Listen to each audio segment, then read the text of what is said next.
ഈ ബജറ്റിൽ രണ്ട് കാര്യങ്ങളിൽ ഒരു ചർച്ചയുമില്ലാതെ, പാർട്ടിക്കകത്തോ മുന്നണിക്കകത്തോ മന്ത്രിസഭയിലോ ഒരു ചർച്ചയുമില്ലാതെ മുഖ്യമന്ത്രി രണ്ട് കാര്യങ്ങൾ സ്വയം പ്രഖ്യാപിച്ചു.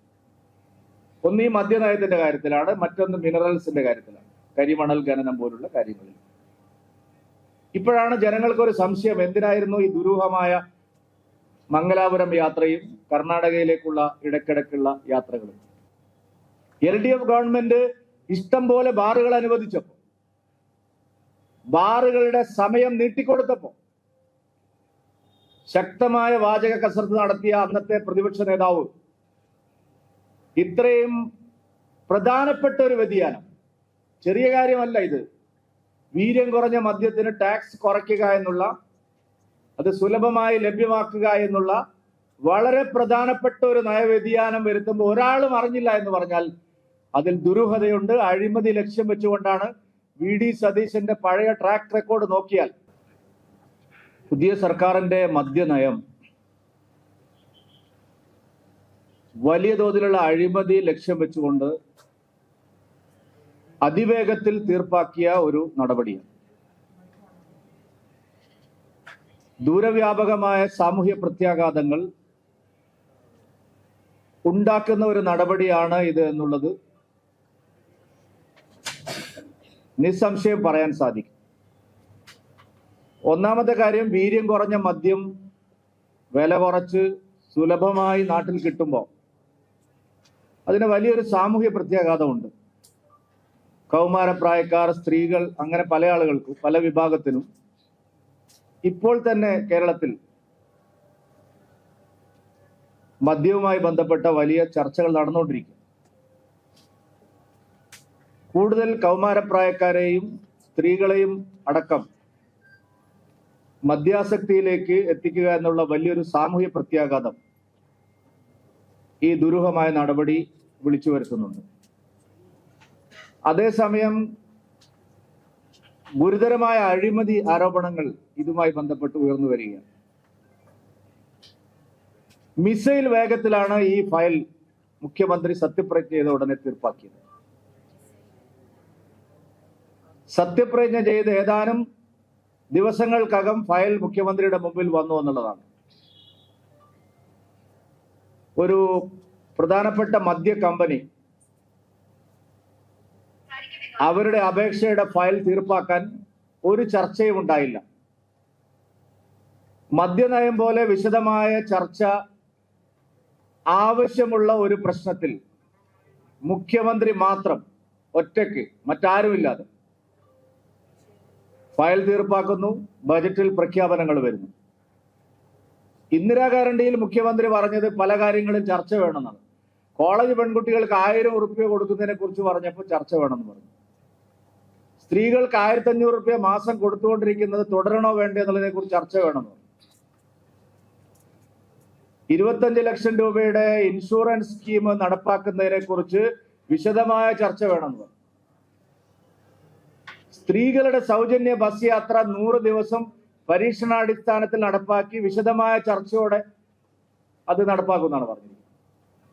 അപ്പൊ ഇന്ദിരാ ഗ്യാരണ്ടിയിൽ പറഞ്ഞ കാര്യങ്ങൾ നടപ്പാക്കാൻ, സർക്കാർ പ്രകടന പത്രികയിൽ വാഗ്ദാനം നൽകിയ കാര്യങ്ങൾ നടപ്പാക്കാൻ വിശദമായ ചർച്ച വേണം എന്ന് പറഞ്ഞ മുഖ്യമന്ത്രി മദ്യനയം പോലെ എല്ലാ വിഭാഗം ജനങ്ങളുമായിട്ട് ചർച്ച ചെയ്യേണ്ട ഒരു വിഷയത്തിൽ എന്തിനാണ് അടിയന്തരമായിട്ട് തീരുമാനമെടുത്തത്? ദുരൂഹമാണ് മുഖ്യമന്ത്രി ശ്രീ VD സതീശന്റെ ഈ നടപടി. ഈ ബജറ്റിൽ രണ്ട് കാര്യങ്ങളിൽ ഒരു ചർച്ചയുമില്ലാതെ, പാർട്ടിക്കകത്തോ മുന്നണിക്കകത്തോ മന്ത്രിസഭയിലോ ഒരു ചർച്ചയുമില്ലാതെ മുഖ്യമന്ത്രി രണ്ട് കാര്യങ്ങൾ സ്വയം പ്രഖ്യാപിച്ചു. ഒന്ന് ഈ മദ്യനയത്തിന്റെ കാര്യത്തിലാണ്, മറ്റൊന്ന് മിനറൽസിന്റെ കാര്യത്തിലാണ്, കരിമണൽ ഖനനം പോലുള്ള കാര്യങ്ങളിൽ. ഇപ്പോഴാണ് ജനങ്ങൾക്കൊരു സംശയം, എന്തിനായിരുന്നു ഈ ദുരൂഹമായ മംഗലാപുരം യാത്രയും കർണാടകയിലേക്കുള്ള ഇടയ്ക്കിടയ്ക്കുള്ള യാത്രകളും? കർണാടക കേന്ദ്രീകരിച്ചുള്ള മദ്യ ലോബിയും തെലങ്കാന കേന്ദ്രീകരിച്ചുള്ള മിനറൽസിന്റെ ലോബിയും മുഖ്യമന്ത്രിയുമായി ചേർന്ന് വല്ല ധാരണയിലും എത്തിയിട്ടുണ്ടോ? ഈ സംശയം ആളുകൾക്കുണ്ട്. മദ്യനയത്തിൽ ഒരു വ്യതിയാനം വരുമ്പോ, വീര്യം കുറഞ്ഞ മദ്യം ടാക്സ് കുറച്ച് സുലഭമായി എത്തിക്കുക എന്നുള്ള ഒരു നയപരമായ വ്യതിയാനം വരുത്തുമ്പോൾ എക്സൈസ് മന്ത്രി എന്തിനാണ് ഇരുട്ടിൽ നിർത്തിയത്?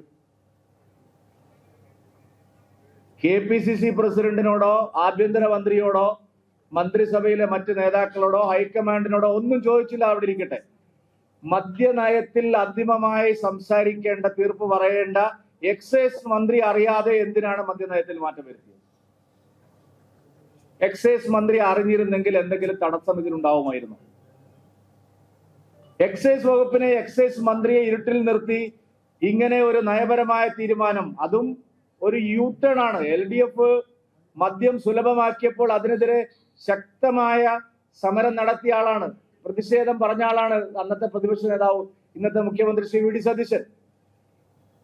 LDF ഗവൺമെന്റ് ഇഷ്ടം പോലെ ബാറുകൾ അനുവദിച്ചപ്പോ, ബാറുകളുടെ സമയം നീട്ടിക്കൊടുത്തപ്പോ ശക്തമായ വാചക കസരത്ത് നടത്തിയ അന്നത്തെ പ്രതിപക്ഷ നേതാവ് ഇത്രയും പ്രധാനപ്പെട്ട ഒരു വ്യതിയാനം, ചെറിയ കാര്യമല്ല ഇത്, വീര്യം കുറഞ്ഞ മദ്യത്തിന് ടാക്സ് കുറയ്ക്കുക എന്നുള്ള, അത് സുലഭമായി ലഭ്യമാക്കുക എന്നുള്ള വളരെ പ്രധാനപ്പെട്ട ഒരു നയവ്യതിയാനം വരുത്തുമ്പോൾ ഒരാളും അറിഞ്ഞില്ല എന്ന് പറഞ്ഞാൽ അതിൽ ദുരൂഹതയുണ്ട്. അഴിമതി ലക്ഷ്യം വെച്ചുകൊണ്ടാണ്. VD സതീശന്റെ പഴയ ട്രാക്ക് റെക്കോർഡ് നോക്കിയാൽ സംശയം വളരെ ശക്തമാണ്. VM സുധീരനെ പോലുള്ള പൊളിറ്റിക്കൽ മെന്റേഴ്സ് ഉണ്ടല്ലോ ഇയാളുടെ, മുഖ്യമന്ത്രിയാക്കാൻ ഓടി നടന്ന VM സുധീരന് ഇക്കാര്യത്തിൽ എന്താണ് പറയാനുള്ളത്? കോൺഗ്രസ് ഹൈക്കമാൻഡിന് ഇക്കാര്യത്തിൽ എന്താണ് പറയാനുള്ളത്? ആഭ്യന്തര മന്ത്രി ഇന്നലെ പറഞ്ഞിരിക്കുന്നത് ബജറ്റ് പ്രഖ്യാപനത്തിന്റെ രഹസ്യം സൂക്ഷിക്കാനാണ്. ആരെയാണ് കബളിപ്പിക്കുന്നത്? വളരെ വിശദമായി ഇതിനകത്ത് അന്വേഷണം ആവശ്യമുണ്ട്. ഈ നടപടി എന്തിനു വേണ്ടിയാണ് എന്ന് ജനങ്ങളോട് തുറന്നു പറയേണ്ട ആവശ്യമുണ്ട്. മദ്യനയത്തിൽ കാതലായ മാറ്റം വരുത്തിയത് UDF അറിഞ്ഞിട്ടാണോ? മുസ്ലിം ലീഗിനും UDF-ലെ ഘടകകക്ഷികൾക്കും ഈ കാര്യത്തിലുള്ള നിലപാട് എന്താണ്? VD സതീശനെ മുഖ്യമന്ത്രിയാക്കാൻ അഹോരാത്രം പരിശ്രമിച്ച മതസാമുദായിക സംഘടനകളുടെ നിലപാട് എന്താണ്? UDF-ലെ ഘടകകക്ഷികളായിട്ട് ലീഗിന്റെ അടക്കമുള്ള നിലപാട് എന്താണ്? സത്യത്തിൽ VD സതീശൻ UDF-നെ ഒരു യൂട്ടേൺ ഡെമോക്രാറ്റിക് ഫ്രണ്ടാക്കി മാറ്റിയിരിക്കുകയാണ്. എല്ലാത്തിലും യൂട്ടേൺ ആണ്.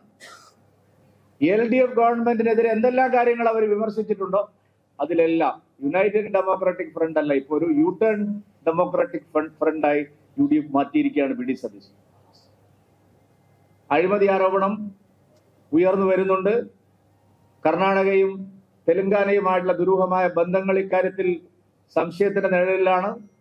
ഇങ്ങനെ ഒരു നയമാറ്റം മുഖ്യമന്ത്രി VD സതീശൻ മാത്രം അറിഞ്ഞുകൊണ്ട് എന്തിനു നടത്തി? ചോദ്യം വളരെ പ്രസക്തമാണ്. 4 ദിവസം കൊണ്ട് ഒരു ഫയൽ തീർപ്പാക്കുന്നു. വൻകിട മദ്യ കമ്പനികളെ സഹായിക്കാൻ, അല്ലെങ്കിൽ പിന്നെ നാട്ടുകാരെ സഹായിക്കാനാണോ? അതുകൊണ്ട് ഇതിനെതിരായിട്ട് ശക്തമായിട്ടുള്ള ജനകീയ പ്രതിഷേധം ഞങ്ങൾ സംഘടിപ്പിക്കും. ഈ മദ്യനയം തുടരാനാണ് തീരുമാനമെങ്കിൽ സാമൂഹ്യ സാംസ്കാരിക സംഘടനകളും മറ്റ് ആധ്യാത്മിക സംഘടനകളും എല്ലാവരുമായിട്ട് ചർച്ച ചെയ്ത് ഈ കാര്യത്തിൽ ഒരു ശക്തമായിട്ടുള്ള നിലപാടുമായിട്ട് ഞങ്ങൾ മുമ്പോട്ട് പോകും.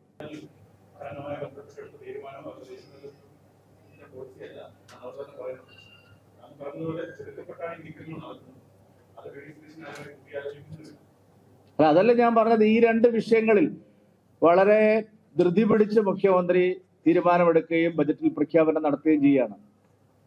കരിമണലുമായി ബന്ധപ്പെട്ട് വലിയ അഴിമതി കഴിഞ്ഞ ഗവൺമെന്റിന്റെ കാലത്തും അതിന് തൊട്ടു മുമ്പുള്ള ഗവൺമെന്റിന്റെ കാലത്തും കേരളത്തിന്റെ പ്രകൃതി സമ്പത്ത് മുഴുവൻ കൊള്ളയടിച്ച് അതിലൂടെ നേട്ടമുണ്ടാക്കിയ LDF-ഉം UDF-ഉം. അതിപ്പോ VD സതീശൻ സ്വന്തമായി ആ കാര്യങ്ങൾ മാനേജ് ചെയ്ത് പോകണം എന്ന് ആഗ്രഹിച്ചുകൊണ്ടാണ് ഈ തീരുമാനങ്ങൾ എടുക്കുന്നത്.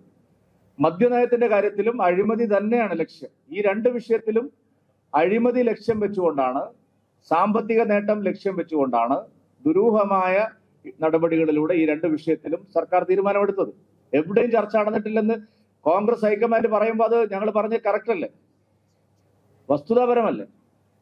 ഇത്ര പെട്ടെന്നൊരു ഫയൽ എങ്ങനെ തീർപ്പാവുന്നു? ഒരു മദ്യ കമ്പനിയുടെ അപേക്ഷ ഇത്ര പെട്ടെന്ന് എങ്ങനെയാണ് തീർപ്പാവുന്നത്? ഇങ്ങനെ ഒരു നയപരമായ തീരുമാനമെടുക്കാൻ എന്തുകൊണ്ടാണ് അദ്ദേഹം ആരുമായിട്ട് ചർച്ച ചെയ്യാതെ എടുത്തത്? ആ ചോദ്യം വളരെ പ്രസക്തമാണ്. അതാണ് ഞങ്ങൾ ചോദിക്കുന്നത്. ആദ്യമായിട്ട് ഈ നയം കൊണ്ടുവന്നത് LDF സർക്കാരാണ്. മുഖ്യമന്ത്രി ഇപ്പോൾ അതിനൊരു നികുതി നിശ്ചയിച്ചിട്ടുണ്ടല്ലേ? അതല്ല ഞാൻ പറഞ്ഞത്, ഇതൊരു യു ടേൺ ഡെമോക്രാറ്റിക് ഫ്രണ്ട് ആണെന്ന് ഞാൻ പറഞ്ഞില്ല. അന്ന് വലിയ വർത്തമാനം പറഞ്ഞ ആളാണല്ലോ ഈ മുഖ്യമന്ത്രി എന്ന് പറയുന്ന ആള്. പ്രതിപക്ഷ നേതാവായിരുന്നുകൊണ്ട് സഭയ്ക്കകത്തും പുറത്തും എന്തെല്ലാം വാചാടാപങ്ങൾ നടത്തി. ഇപ്പൊ അതിന് നയപരമായ അംഗീകാരം കൊടുത്തിരിക്കുകയല്ലേ. ടാക്സ് കുറച്ച് ഇഷ്ടം പോലെ നിങ്ങൾ വിതരണം ചെയ്തോളൂ എന്ന് പറഞ്ഞിരിക്കുകയല്ലേ. ഈ നാട്ടിലെ കുട്ടികളെ മുഴുവൻ കുടിപ്പിക്കാനുള്ള ശ്രമമല്ലേ അത്? കോൺഗ്രസിന്റെ നയമാണോ? UDFന്റെ നയമാണോ? കുഞ്ഞാലിക്കുട്ടിക്ക് എന്താ പറയാനുള്ളത്? ജിഫ്രി തങ്ങളും കാന്തപുരം ഒക്കെ ഇതിനെപ്പറ്റി അഭിപ്രായം പറയണ്ടേ? ഇവിടുത്തെ ആധ്യാത്മിക മതസംഘടനകൾക്ക് അഭിപ്രായമില്ലേ? മദ്യനിരോധന പ്രസ്ഥാനങ്ങളിൽ ഇതിന്റെ ചാമ്പ്യനായിരുന്നില്ല ശ്രീ VM സുധീരൻ? ഉമ്മൻചാണ്ടിയുടെ ഭരണകാലത്ത് മദ്യനയത്തിനെതിരെ ശക്തമായി സംസാരിച്ച ആളല്ലേ VM സുധീരൻ? എന്താ മിണ്ടാത്തത്? അത് വളരെ പ്രധാനപ്പെട്ട ഒരു സംശയമാണ് ജനങ്ങളുടെ. കത്ത് നൽകിക്കൊണ്ട് കാര്യമല്ല, ഈ നയം തിരുത്തും. അത് ബജറ്റ് പറഞ്ഞ കാര്യമല്ല.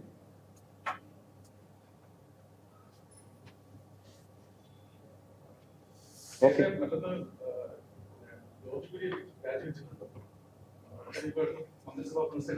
പ്രധാനമന്ത്രി ലെവലിൽ ചോദിക്കേണ്ട ചോദ്യങ്ങൾ എന്നോട് ചോദിച്ചിട്ട് അല്ല, അതെ, അതൊക്കെ തീരുമാനിക്കേണ്ടവരോടല്ലേ ചോദിക്കുന്നത്. ഇവിടെ ഇരുന്ന് ഞങ്ങളോട് എന്ത് ചോദിക്കണം?